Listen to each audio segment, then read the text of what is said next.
Our lives are shaped by those that love us, and our lives are shaped by those that refuse to love us. The sweetest music that reaches to the highest heaven is the beating of two hearts that truly love each other. To love abundantly is to live abundantly, and to love forever is to live forever. Love is the doorway through which the human soul passes from selfishness to service. Love does that.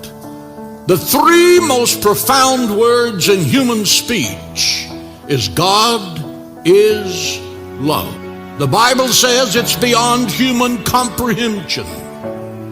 Love is more than the characteristic of God. God is love. He does not try to love you. He cannot help but love you because that's what he is. God so loved the world that he gave his only begotten Son, that whosoever believeth in him should not perish, but have everlasting life. God is love. It is a concert that surpasses the knowledge of men. No man can adequately describe it. No man can adequately understand it, because the Bible says it surpasses knowledge. There are three kinds of love. Which kind do you have? There's the if kind of love. If you do this, I'll love you. If you succeed, I'll love you. If you come up to my expectations, I'll love you. The because kind of love. I love you because you're intelligent. I love you because you have money. I love you because you're beautiful and you're handsome. And then there's the in spite of kind of love, God's love. I love you in spite of your failures. I love you in spite of your miserable past. I love you in spite of your weaknesses and your faults. God's love, I loved you, faults, failures, and all.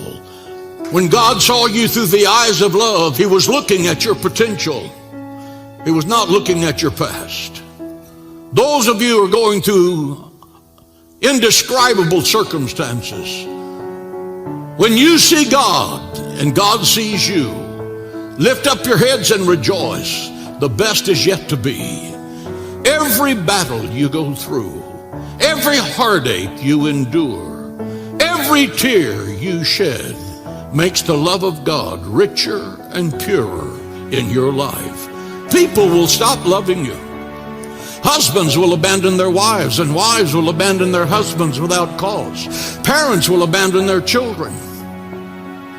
Man's love will fail you, but the love of God will never fail you. God the Father loves you with an everlasting love. He will never give up on you. He will always be there when you call. He will put his arms around you. He will heal you in the darkest night. He will whisper, I am with you. Be bold, be strong. I will never leave you nor forsake you to the ends of the earth. But the mark of Christianity is being to love the unlovable. That's the love of God. And you can't do that unless the love of God is in you. Love is not what you say. Love is what you do. You're not living until you discover the love of God.